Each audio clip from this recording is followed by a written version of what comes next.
네. 오늘 아침은 2019년 아침 산책 4번째 시간입니다. 오늘 진행을 맡은 산수작가 최미경입니다. 반갑습니다. 보통 저희가 이렇게 아름다운 것을 보았을 때 혹은 멋진 곳에 갔을 때 이런 얘기를 하죠. 우와, 예술이다. 네.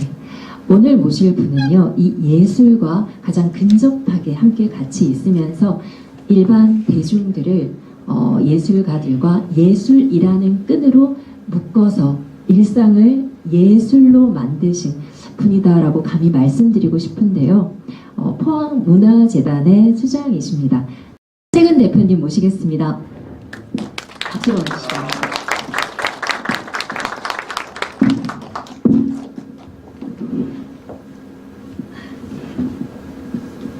대표님 반갑습니다. 예, 반갑습니다.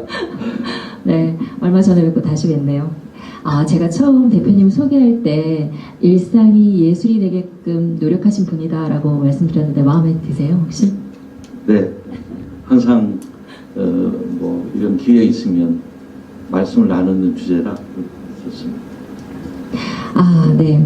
오늘 대표님이 말씀하고자 하는 주제를 보니까 인문활동 전성시대라고 이렇게 들려주시는데 오늘 포항 시민들께 또는 여기 계신 분들께 어떤 이야기를 들려주시고 싶으세요?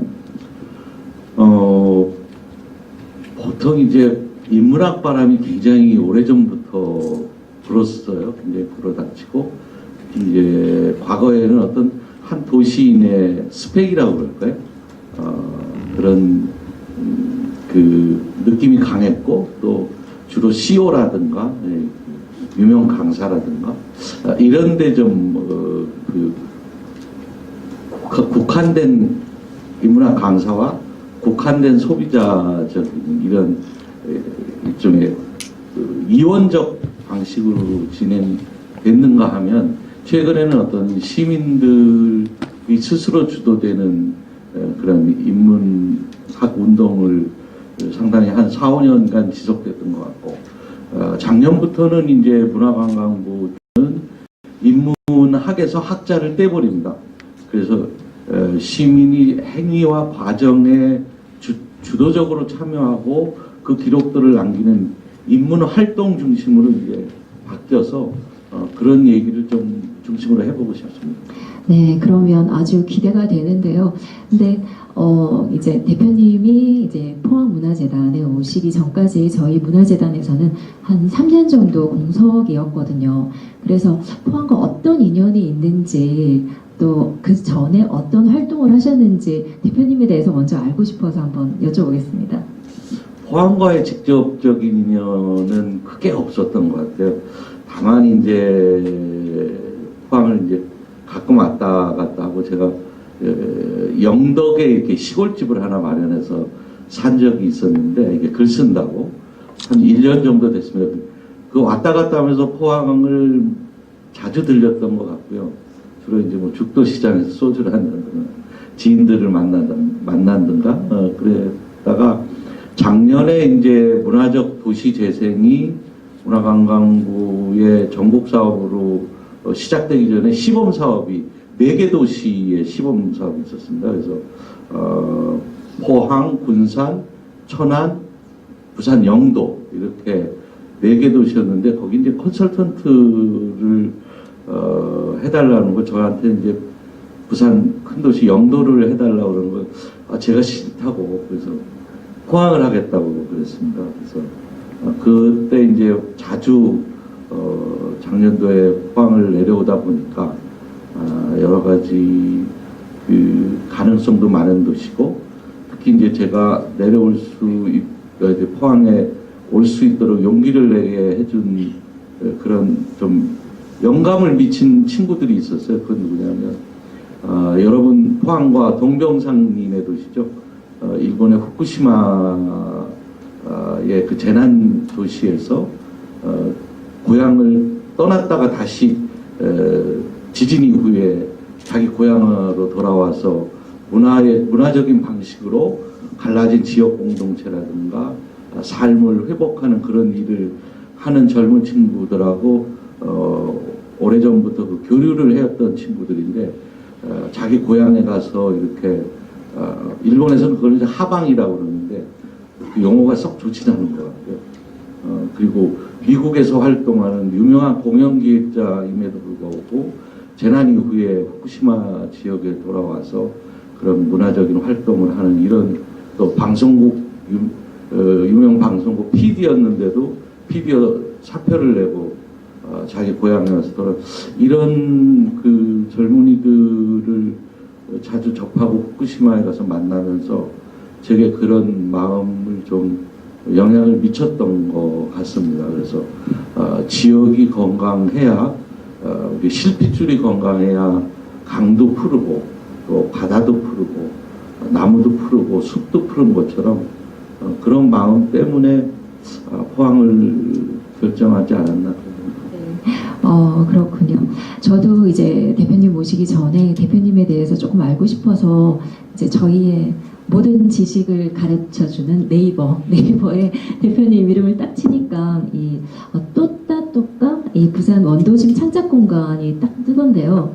안 그래도 이런 공간을 구축하고 또 여러 가지 사례들이 있던데 그거에 대해서 한번 좀 얘기해 주시겠어요? 아마 포항 꿈틀로의 앞선 모델이라고 생각을 합니다. 그래서 그 당시에 전국의 이 창작 공간 그런 유행이 돌았어요. 근데 이제 서울 같은 지역은 워낙 대도시고 재원이 튼튼하니까 13개 창작 공간에 한 1,500억 정도가 투여가 됐고 매년 운영비만 해도 한 110억 원 정도가 들어가는 건데 부산이 사실은 제2도시라고 그러지만 재원이 그렇게 튼튼하지 않고 이렇게 어떤 트렌드를 쫓아가는 속도가 좀 늦죠. 그런 상태에서 이제 시가 한 4억 원 정도의 이런 공간 리모델링 비용을 예산을 편성했다가 그 해당 그 구청이 보유한 건물인데 구청장이 배신을 했어요. 그래서 그거 안 하겠다고 딴 거 하겠다고 해서 이 예산을 반납해야 될 위기에 저한테 이제 그 시에서 협조 요청이 왔습니다. 이 예산을 반납하면 문화예산 4억은 큰 돈인데 어떻게 쓰면 좋겠냐. 그래서 그 어떻게 보면 공여지책으로 적은 돈으로 굉장히 그 효과를 낼 수 있는 방법이 뭘까 이제 생각하다가 이제 임대형 창작 공간으로 방향성을 잡았고 그것이 전 세계적으로 처음 시도된 거다 보니까 운 좋게 상당한 성과를 냈고 지금은 아마 10년간 지금 들어간 돈이 돼봐야 40억이 좀 안 되죠. 그런데 이미 전 세계적인 사례가 돼 있고 각 대륙별로 교류 거점을 확보할 만큼 좀 안착을 한 것 같아요. 그럼에도 불구하고 또따또가가 있는 부산 원도심 지역 역시 그런 젠트리피케이션이라는 그런 현상에서 자유롭지는 못하지만 아직 젠트리피케이션까지는 10년이 지간 지금도 오지는 않은 것 같다는 그런 생각합니다. 말씀 들어보니까 정말 포항의 꿈틀로가 부산 원도심 창작공간 또따또가의 사례를 비추어가지고 정말 좋은 공간이 되었으면 좋겠다는 생각이 들고요.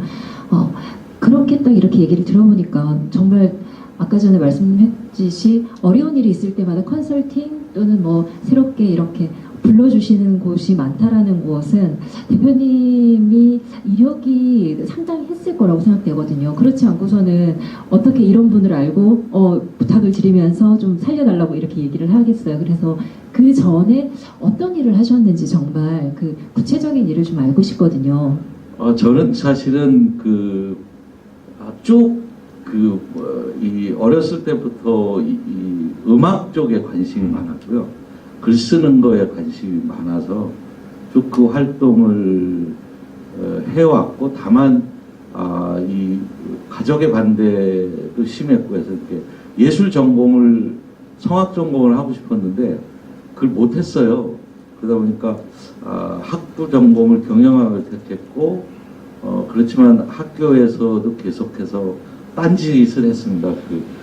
경영학 이외에 이런 축제 조직위원장을 한다거나 교직 편집위원장을 한다거나 이런 학교 때부터 이런 공연예술 기획이라든가 이런 부분을 쭉 해왔고 고등학교 3학년 때부터 지금까지 합창단 활동을 계속 해오고 있습니다. 또 한 5, 6년간은 전문 합창단의 단장을 맡아서 이런 기성의 시립이나 공립합창단이 안 했던 그런 공연 기획을 많이 좀 해왔고요. 네. 합창단까지 꾸리셨더니 지금 대표님이라고 얘기를 하시니까 정말 놀라운데요. 안 그래도 경영학과 출신이셔가지고 문화예술과는 좀 관련이 없는 일을 하셨나라고 했는데 요즘에는 이제 문화예술과 경영을 같이 접목하는 학과도 있기 때문에 아주 그 부분에 있어서 잘 접목이 된다고 생각되거든요. 그러면 음악적으로 재능이 많으셨던 것 같은데 혹시 좋아하는 노래 있으세요? 제가 음악 작업을 해오면서 일종의 일관성 있게 끌고 온 주제가 몇 가지 키워드가 있어요. 하나는 이제 민족, 그리고 민족이라는 키워드는 왜 가지고 오늘날 한국 사회가 가지고 있는 모든 갈등이라든가 이 소통 부재의 원인, 또 국제 정세 속의 그런 상황들이 사실은 분단에서 조금 더 나가면 일제강점 시기로부터 비롯됐다고 신뢰하고 있는 사람이기 때문에 민족, 또 분단, 통일 이런 그 키워드에 대해서 관심이 많았고 그 키워드를 가지고 음악 작업을 많이 하다 보니까 자연스럽게 그런 주제를 가지고 음악 작업을 하신 분들을 발굴하고 조명하고 기릴 수밖에 없었던 것 같습니다. 그래서 제가 관심을 갖고 조명하고 기리는 대표적인 이제 음악가는 윤희상 선생님, 그리고 오직 평생 이제 한 주제로만 작곡하신 이제 명태의 변은 선생님, 그리고 미주 지역에서 치과 의사임에도 불구하고 음악 활동을 작곡 활동하신 노광묵 선생님, 또 우리나라 현존하는 독립군가 중에서 창작된 독립군가 중에 한 60% 정도를 작곡하신 한영석 선생님, 이런 분들을 주로 이제 제가 조명을 하다 보니까 결국 그분들 노래를 가장 좋아합니다. 그 중에 이제 가장 좀 특별히 좋아하는 노래는 제 개인적으로 제 양부치고 또 큰 어른으로 모셨던 그 변은 선생님의 명태, 그 노래를 제일 좋아합니다. 네, 그래서 저희가 특별히 모셨습니다. 할아버님과 손주분이 같이 듀엣으로 부르실 거거든요. 김영식님과 김건근의 듀엣곡 명태 한번 들어보시고요. 반주자님은 원소연님이십니다. 네, 박수로 한번 맞으시기 바랍니다.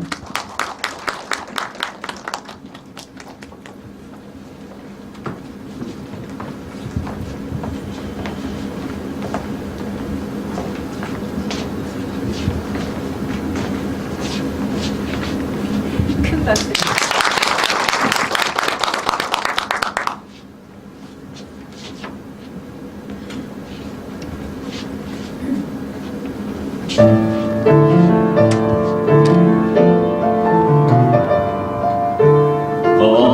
푸른 바다 밑에서 줄지어 떼지어 찬물을 호흡하고 길이나 개구리가 클 대로 컸을 때 내 사랑하는 짝들과 노상 꼬리치고 춤추며 밀려다니다가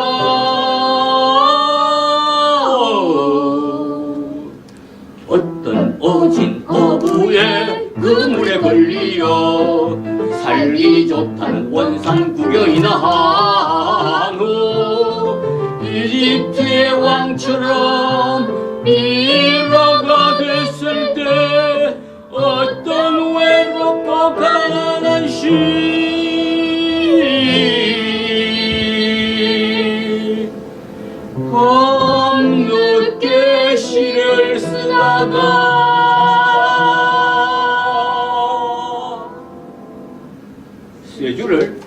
마실 때 너의 안주가 되어도 좋다. 너의 시가 되어도 좋다. 짝짝 찢어지어 내 몸은 없어질지라도 내 이름만 남아 있으리라.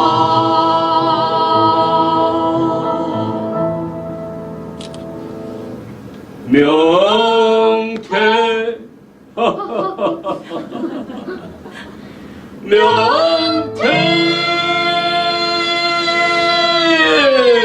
명태라고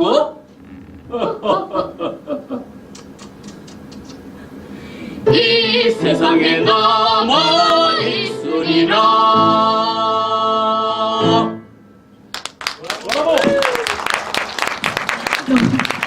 너무 멋있죠, 정말. 너무 보기 좋거든요. 네. 고맙습니다.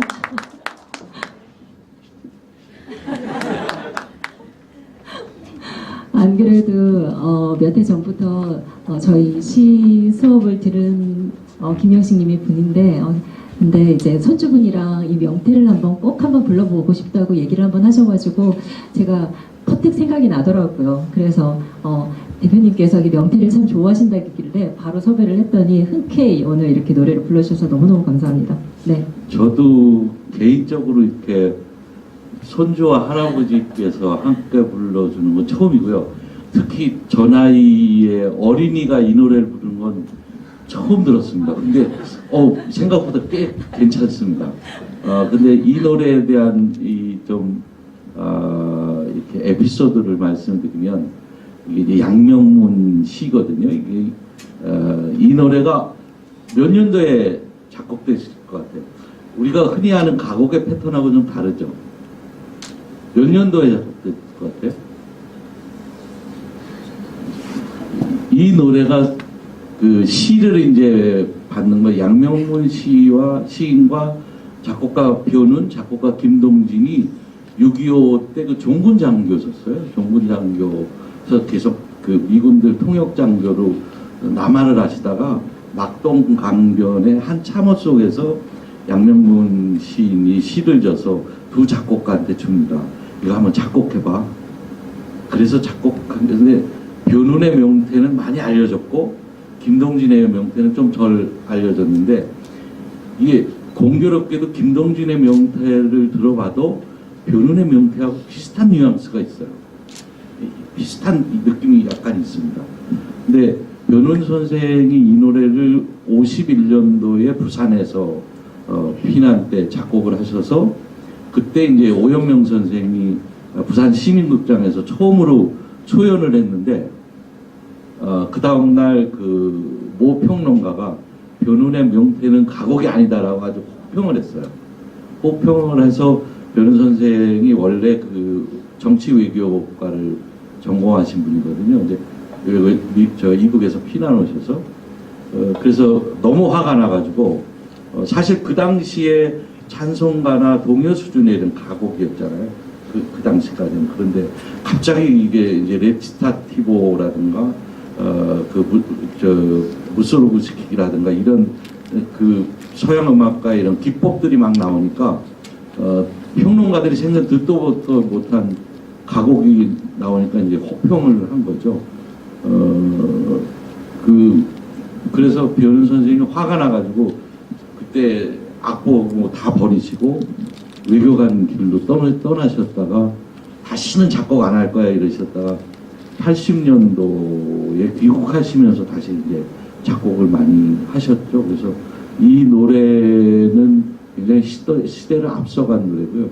이렇게 가사가 가지고 있는 우리나라 문학인들이 제일 좋아하는 가곡이 명태거든요. 제일 좋아하는 대중가요는 봄날은 간다고.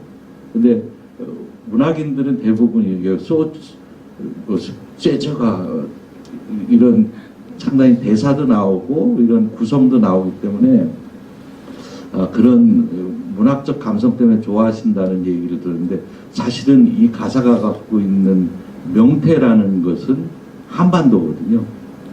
아무리 강대국의 안주 삼아 찍고 찢어도 내 이름은 남아있으리라. 한반도를 지칭하는 그런 민족의 아픔을 갖고 있는 노래이기 때문에 이제 앞으로 이 노래 들으실 때 그런 사연이 있는 노래구나 이렇게 생각하시고 들으시면 좋겠습니다. 그러네요. 정말. 안 그래도 대표님이 좀 전에 이제 민족 분단 통일 이러한 키워드를 가지고 평생을 이렇게 이런 이야기를 하시고 싶다라고 얘기를 하셨는데, 솔직히 저희도 통일에 대한 이야기나 어떤 분단에 대한 것들이나 생각은 하고 있지만 이렇게 실천하기가 참 어렵거든요. 그런 면에서 보면 정말 대단한 분이다라는 생각이 듭니다. 혹시 이런 질문 드려도 될지, 이렇게 돌아보면 대표님이 생각해도 참 난 이 일은 참 기특하게 잘한 일 같다, 내 스스로도 이런 일이 있을까요? 지금 하고 있는 일 제일 잘한 거. 딴 거 못 할 것 같아요. 왜냐하면 이렇게 일이 즐겁고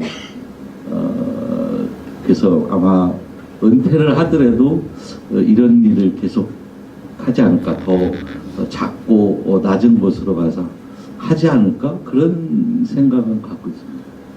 그렇구나. 물론 급작스러운 부탁이지만 노래를 들었으니까 저는 답가를 해야 된다고 생각이 들거든요. 그리고 특히 성악을 전공하고 싶다고 얘기하셨잖아요. 그렇기 때문에 좋아하는 노래, 아까 전에 얘기하셨던 그런 그 곡 중에 잠깐만 짧게 한번 들려주실 수 있을까요? 대본에 없었잖아요.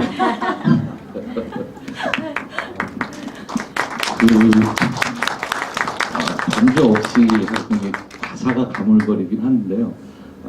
우리 해외 한민족 디아스포라들도 다 그 민족에 대한 노래를 간직하고 있습니다. 그 중에 연변 우리 그 작곡 연변의 작가신 가곡이 하나 있습니다. 반갑구나라는 가곡이 있는데 그 아마 낯설지 않을 겁니다. 온유를 보면, 그리고 이렇게 리듬도 보면 한국적이라는 생각을 갖고 있습니다.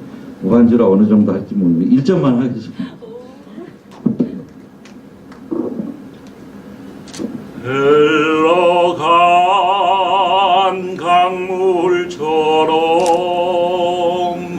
못 보는다 하였더니 이제야 만났구나. 반가운 사람들아, 다녀야 서로 알고 다녀야 정이 들지. 마음에 창문 열고 못 보던 적 나눠보자.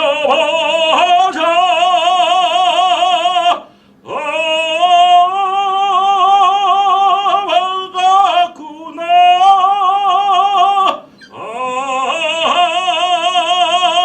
반갑구나. 두루마리 행주치마 입고 사는 사람들아. 브라보! 대표님 이렇게 잘 부르시면 저희가 이렇게 즉석이 아니라 꼭 대본에 있는 것처럼 보이지 않습니까? 조금만 잘 불러주셔야죠. 너무 잘 들었습니다, 정말. 그러면 오늘 이제 주제로 정말 이제 한번 돌아가 보고 싶은데요. 포항과 관련해서 이런 이제 인문활동 전성시대를 포항 시민과 포항에서 활동하시는 예술가들과 어떻게 연관을 시키고 싶으세요?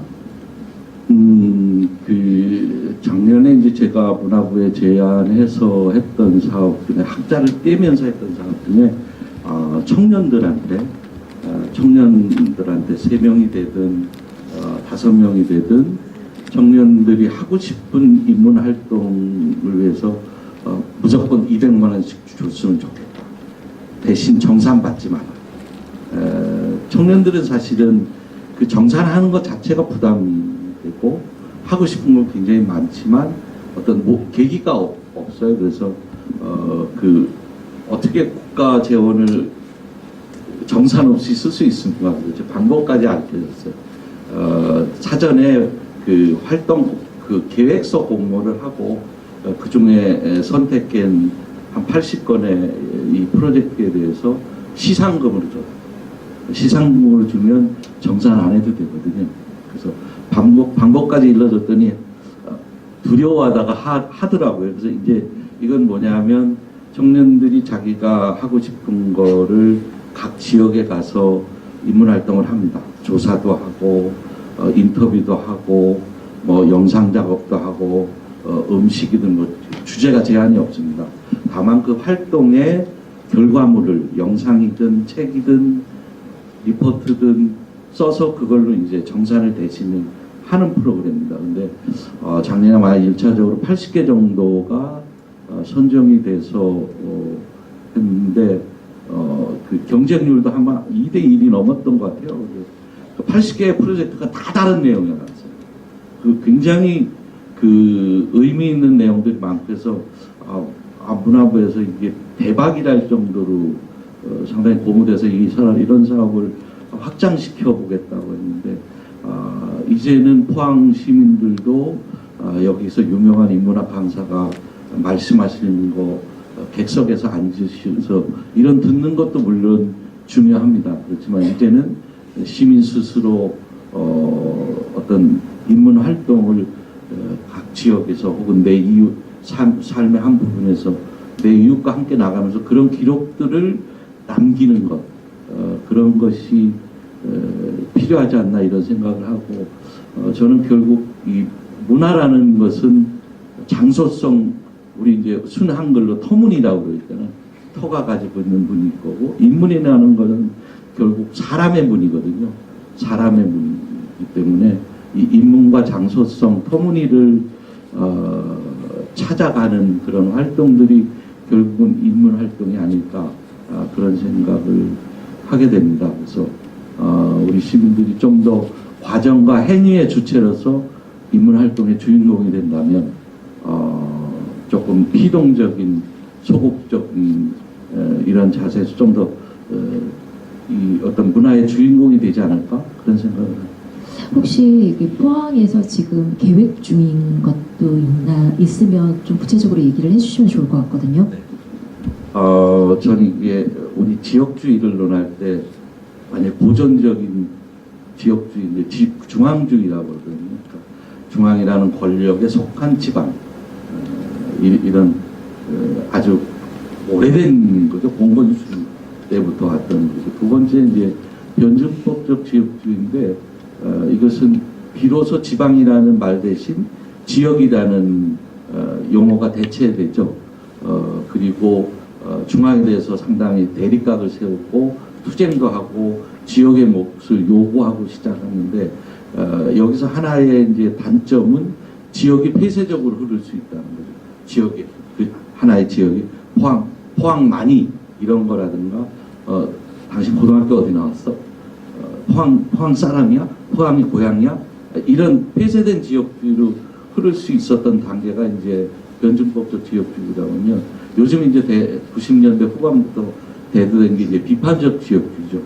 그런 것이 아닌 지역이 가지고 있는 문화 다양성이나 문화 자산 이러한 문화적 환경을 가지고 바로 다른 지역과 만나고 지역에서 바로 세계와 만나 중앙이라는 루트를 통하지 않고 바로 그러니까 로컬 투 로컬 글로컬의 관점이 형성될 수 있는 게 지역주의인데 바로 이 포항이 가지고 있는 문화적 자산을 가지고 중앙과 대등하게 만나는 기회를 지금 준비를 하고 있습니다. 그건 뭐냐면 포항의 서포항 지역에 가면 이밤소원이라는 굉장히 그 고사도 있고 그 이밤별곡이라는 그 노계 박인노 선생이 쓴 별곡인데 제가 포항에 와서 처음으로 이렇게 각 지역 돌아다녀 보니까 이반 별곡 중에 4명의 그 문우죠.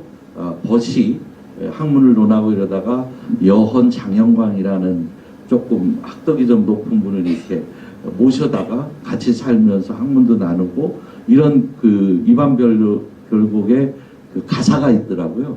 그래서 여기에서 착안해서 포항이 가진 이 문화자산 이반별곡이라는 걸 가지고 지역과 중앙이 바로 만나서 한번 인문 활동을 해보는 것이 어떻겠나 해서 4신 이반별곡이라고 명칭을 줬습니다. 그래서 여러분께서도 참여 아마 다음 주 초에 참여 신청을 오픈할 것 같은데 4월 20일 날이 도종환 문화체육부 장관이고요. 이게 이제 부제는 이었습니다. 지역이 읊고 장관이 답하다. 이래서 전현직 그 문화부 장관들이 오십니다. 그래서 4월 20일 날은 도종환 장관이 오셔서 시에게 길을 묻다. 그리고 5월 11일은 김명건 장관이 율려 우리 가락에 담긴 삶의 미학. 그래서 판소리도 하시면서 강연을 하실 계획이고요. 그리고 5월 18일 날은 유진용 장관이 오셔서 이 전환기에 있는 시민의 삶의 전환, 삶의 가치 이런 주제로 강연하시고 마지막 한 분은 이어령 장관이 건강이 안 좋으셔서 아마 지금 국무총리나 그 새로 이제 지금 부임하신 박 장관님, 문화부 박 장관님 그리고 유홍준 전 청장 3분 중에 한 분이 될 것 같아요. 4회차는. 그래서 3회차까지 결정이 돼서 진행은 그렇게 됩니다. 이밤 소원에서 하는 걸 원칙으로 하는데 참가자 수에 따라서 일부는 아마 시청이나 이쪽으로 옮겨올 가능성이 있고요.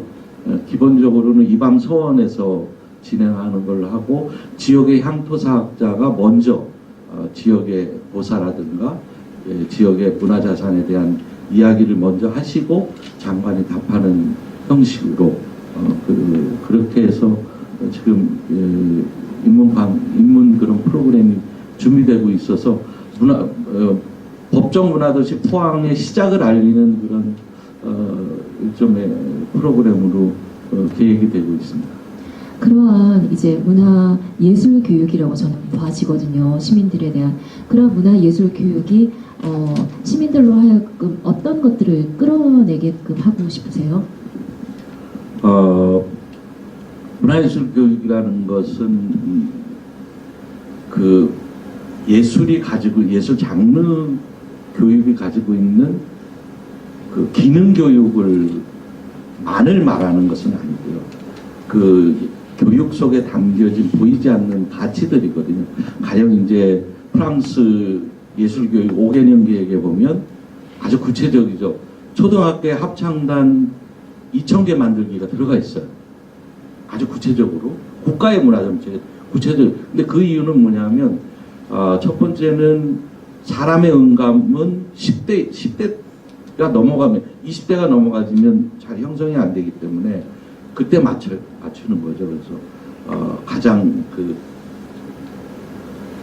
감수성이 강한 나이가 10대로 보고 이제 합창 교육이라는 걸 선택을 했고, 합창이라는 것은 혼자 그 노래를 잘해서는 안 되거든요. 혼자 목소리가 커서도 안 되는 거고, 그러니까 다른 내 옆에 단원들하고의 목소리를 조율을 해야 되고 내 소리를 줄여야 되니까 그걸 통해서 양보라든가 이해, 소통, 지휘자에 대한 그런 지휘에 대한 브랜딩에 대한 그런 이런 자기 표현이라든가 이런 부분에서 이러한 가치들이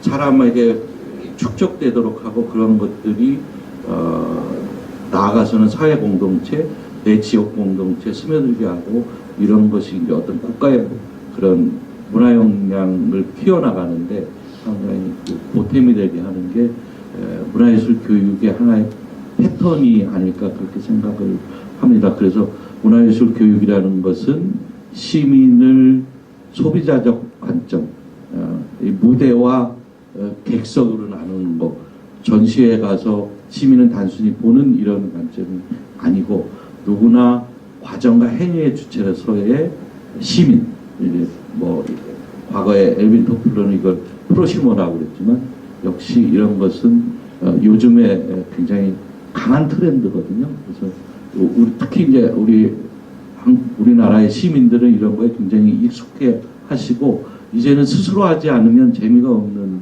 시대가 된 것 같아요. 방금 말씀하신 것들 중에 이제 가장 좀 와닿는 게 그 이 예술이 가지는 가치, 그리고 사회적으로 이렇게 소통될 수 있는 이런 가치, 이런 거에 대해서 잠깐 언급해 주셨는데 그 부분에 대해서 조금 더 얘기를 좀 해주시면 안 될까요? 이 핀란드 헬싱키 가면 이제 칼리오 문화 네트워크라는 게 있습니다. 여기 그냥 단순한 합창단입니다. 특히 이제 북유럽의 합창이 굉장히 강한데 이 합창단은 평범한 시민 합창단으로 출발을 했지만 우리처럼 전공자 따로 뭐 비전공자 따로 이렇지 않거든요. 유럽은 같이 합니다.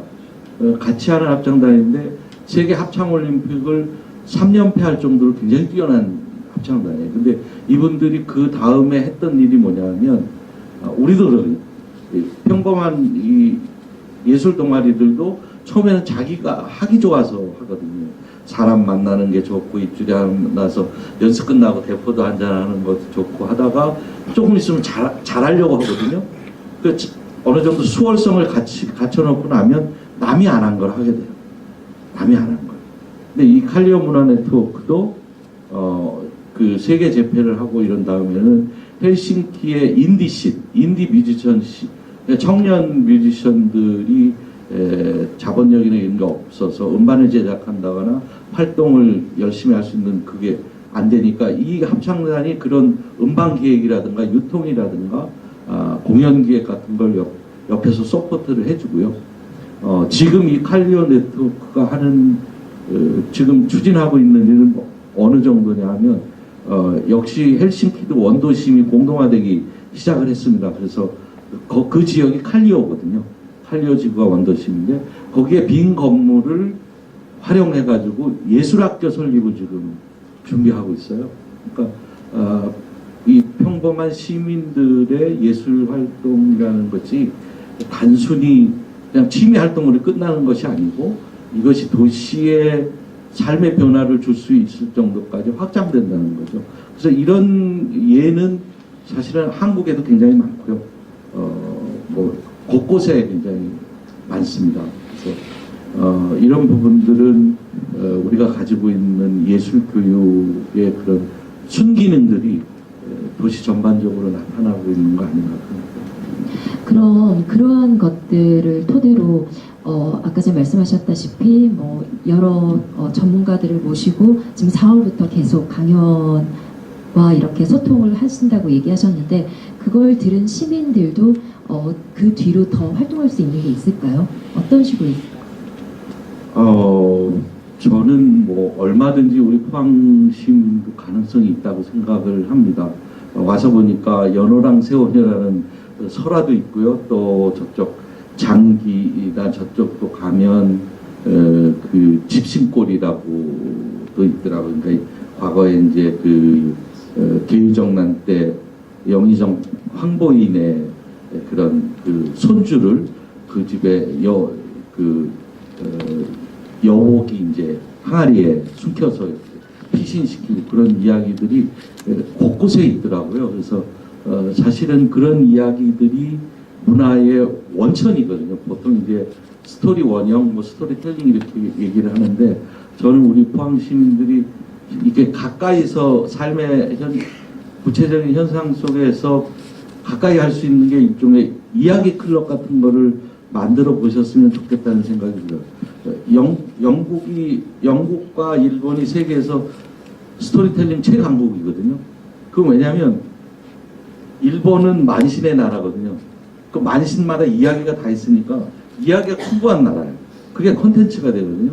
영국도 역시 음습하고 날씨가 이러다 보니까 항상 이야기를 끌어내기 좋아하고 나누기를 좋아해요. 그래서 영국에는 지금 현재 약 한 5만 개 정도의 스토리텔링 클럽이라고, 우리는 스토리텔링 클럽이라고 얘기하는데 영국 사람들은 아니야 그냥 입하고 하는 거야, 이 정도로 하시고, 근데 그 스토리텔링 클럽에서 지금 오늘 우리가 알고 있는 그 세계적인 콘텐츠들이 다 나왔거든요.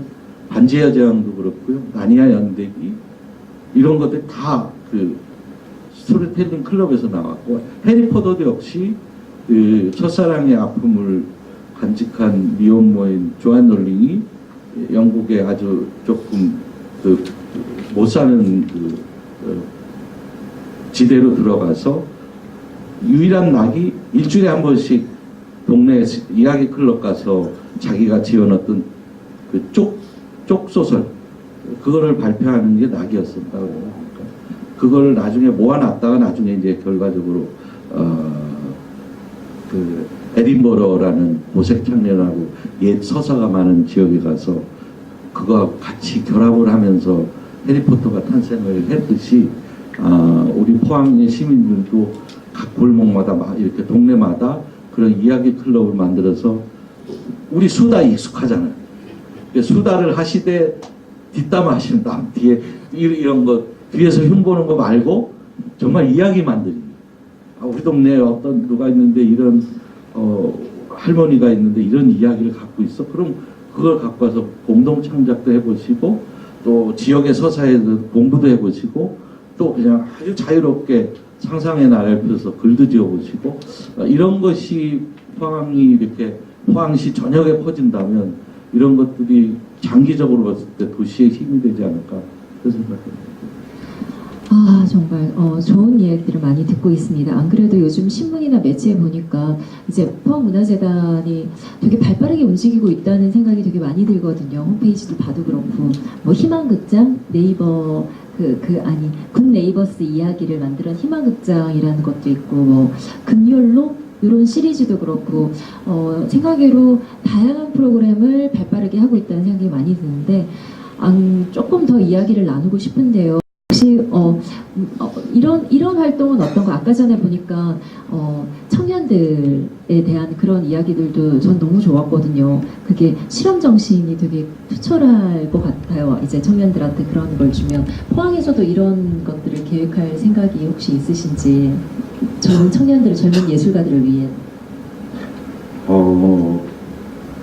항상 이제 이렇게 지역에 있는 도시가 안고 있는 그런 아킬레스건이죠. 청년들이 지역에 머무르지 않고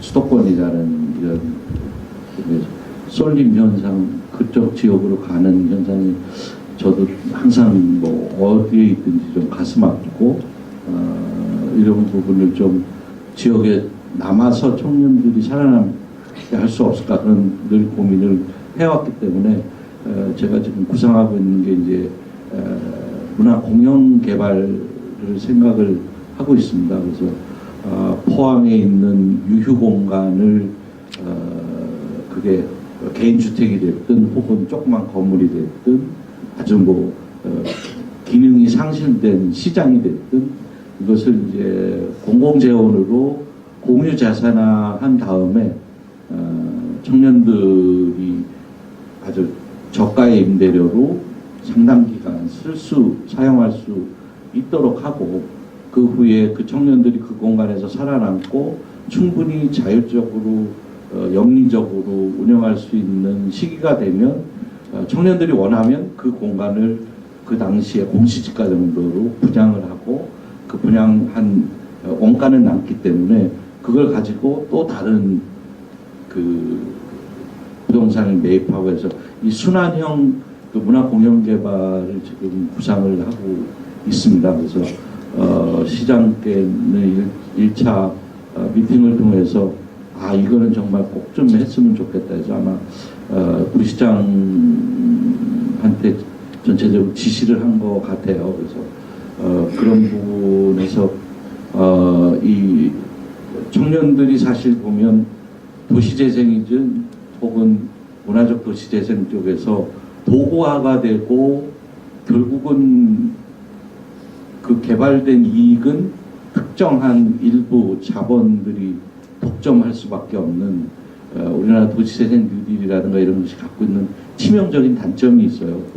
그래서 그걸 기본적으로 방어하기 위해서는 공공자산화가 굉장히 필요하다. 그래서 공공이 청년들의 놀 수 있는 털, 또 영유할 수 있는 털을 만드는 것이 항상 중요하다고 생각해서 그 부분을 구상을 했습니다. 그래서 청년들과 이걸 좀 더 머리를 맞대고 조금 세밀하게 다듬을 필요는 있고, 그래서 지금 현재 포항이 구상하고 있는 이 모델은 파리의 세마에스트라는 동부 민관 협력공사가 있어요. 그래서 관이 70%의 지분을 갖고 있고 30%를 민간에서 갖고 있습니다. 그래서 그거는 이제 임대만 계속하고 있는데 포항은 한 발 더 나가서 그 활성화시킨 주인공이었던 청년이 원한다면 해당 청년한테 분양을 할 계획까지도 포함을 갖고 있어서 조금 더 세마에스트보다는 좀 진일보한 모델을 구상을 하고 있습니다. 이런 이야기들을 들었을 때 문체부에서 이렇게 시행하고 있는 많은 것들이 있는데 제가 좀 궁금했던 게 어떤 거냐면 문화도시 사업과 그다음에 문화적 도시 재생 사업이라는 게 있더라고요. 근데 저희 일반인들이 들었을 때는 두 개가 비슷하거든요. 어떻게 다르지? 현재 도시재생 뉴딜에서도 문화를 차용 안 하고 있는 건 아니에요. 다만 하고 문화적 방식을 사용은 하고 있는데 도구로 사용을 하죠. 근데 문화적 방식을 차용을 하는 이유는 뭐냐면 세계적으로 성공한 도시재생 모델들이 대부분 문화적 도시재생 모델이 많거든요. 그러다 보니까 이제 문화적 방식을 차용을 하는데 현재 도시재생 뉴딜에서는 도구화되어 있는 건 사실이에요. 그래서 지금 상당히 일부 도시재생 뉴딜뿐만 아니고 이건 이전 정부 계속 해왔던 거죠. 그리고 도시재생 뉴딜이 조금 더 진화했다고는 보지만 여전히 그런 자본의 이제 이익을 독식해가는 거죠. 자본이 이제 그런 구조는 근본적으로 막지 못하기 때문에 이런 부분에서 일단의 학자들이라든가 현장 활동가들이 좀 반기를 들기 시작을 했죠. 그래서 요즘 도시재생 보이콧 그룹까지 나왔거든요. 그래서 아마 지금 점점 서울을 중심으로 이제 확산되고 있습니다. 도시재생 뉴딜에 대한 이런 것이 비단 이 정부뿐에 지금까지 쭉 진행해 왔던 거에 대한 문제 제기가 됐는데 문화부에서도 그동안 좀 더 이걸 일정 파일을 차라리 문화적 도시재생으로 내서 차라리 다른 모델을 만드는 게 맞다고 했는데 국토부가 이걸 내놓질 않아요. 그래서 궁여지책으로 작년에 4억이라는 돈을 가지고 4개 도시를 선정을 했던 거예요. 4억을 마중물로. 그런데 이게 이제 사업이 좀 성과가 나니까 올해 이 예산이 거의 한 12배 정도 된 것 같아요. 그래서 이게 굉장히 커졌고 포항도 올해 재선정이 돼서 작년보다 금액이 되는데 지금 일종의 로드맵으로 본다면 문화도시로 가기 위한 전 단계로서의 문화적 도시재생이라고 보시면 돼요. 그리고 법정 문화도시는 도시의 삶의 패턴, 삶의 전환을 문화적 가치로의 전환을 목표로 하고 있습니다. 그래서 하드웨어를 옛날의 문화도시는 뭐 부산에 영화의 전당을 짓는다거나 광주에 아시아 문화의 전당을 짓는다거나 뭐 전주에 한옥마을을 만든다 이렇게 하드웨어 중심으로 갔는데 이번에 이제 법정 문화도시로 처음 시도되는 거는 하드웨어로 쓸 수 있는 돈이 많지 않습니다. 30% 이상을 못 써요. 나머지는 소프트웨어. 그래서 도시민의 삶의 전환을 위한 그런 어떤 가치 중심의 사업으로 설계가 돼 있어서 이 부분이 이제 예비도시 포항이 작년 12월에 선정이 됐고요. 올해 1년 동안의 예비사업 성과를 가지고 올 연말에 이제 본지정을 받아야 됩니다. 이제 본지정을 받으면 매년 이제 40억씩 5년간 200억이 지원되는 사업입니다. 이 사업은 이제 다른 거는 중앙정부에서 뭘 가지고 이렇게 그냥 딱 포맷까지 정해가지고 아예 뭐 이 사업은 명확하게 A, B, C, D다 해가지고 이렇게 공모를 하니까 지역에서 할 수 있는 게 사실은 지역 상황에 안 맞는 사업이 많거든요.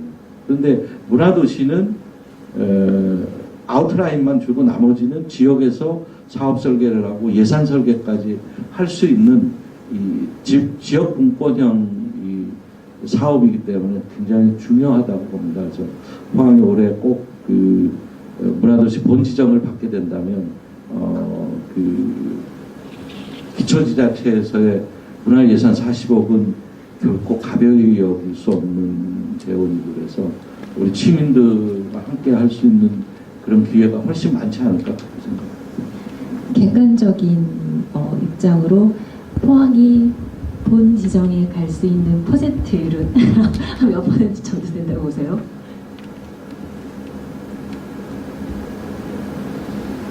말씀 잘 하셔야 될 것 같아요. 지정 받아야죠. 받겠습니다. 네, 정말 마지막으로 혹시 이제 포항 시민들이나 어떤 여기 계신 분들한테 이야기해 주고 싶으신 거 있으면 한번 얘기를 듣고 마무리 짓는 시간 갖도록 하겠습니다. 그런 생각을 합니다. 우리나라는 이렇게 일본의 영향을 받아서 일본 문화예술진흥법을 그대로 갖고 왔거든요. 그러다 보니까 문화예술이라고 자꾸 얘기를 해요. 근데 사실은 이제 문화는 상위 개념이고 예술은 문화에 속한 개념이거든요. 근데 자꾸 우리는 이제 문화예술이니까 문화 따로 예술 따로 이 개념이 있는데 예술을 포함한 문화를 예술이라는 장르 영역으로 좁게 생각하지 마시고 문화라는 개념을 넓게 이해해 주셨으면 좋겠습니다. 우리 시민의 삶에 구체적인 현상에 의미를 부여하고 가치를 발견하게 하는 활동이 사실은 문화거든요. 그렇게 보시면 우리 삶의 전체가 문화를 볼 수가 있죠. 그래서 심지어 이제 밥 먹는 것도 밥상 공동체가 되면 가치가 부여되고 의미가 부여되거든요. 그래서 문화라는 것이 나하고 동떨어진 특별한 사람들만 누리는 거라든가 이런 생각을 안 하시고 문화는 내가 누릴 수 있는 거고 또 그 권리가 있다는 것을 생각을 해주셨으면 좋겠습니다. 우리나라도 지난 정부 때 문화기본법이 제정이 됐습니다. 제정이 돼서 문화적 권리는 국민 모두가 갖는 권리 중에 하나예요. 그래서 문화를 나하고 상관없는 멀리 떨어진 게 아니고 내 일상에 있다고 생각해 주시면 정말 고맙겠습니다. 네, 정말 많은 이야기들과 아주 깊이 있는 이야기들을 정말 잘 들었습니다. 포항문화재단의 대표이사님이 차재근 대표이사님이라는 게 오늘 다시 한번 새삼스럽게 고맙고 감사하다는 마음이 막 이렇게 들거든요. 정말 좋은 분을 문화재단에서 모셨던 것 같습니다. 그러면 저도요, 네, 포항이 예술의 새로운 변혁기가 되길 진심으로 바라면서요. 4월 도서관 아침 자치 이것으로 마치도록 하겠습니다.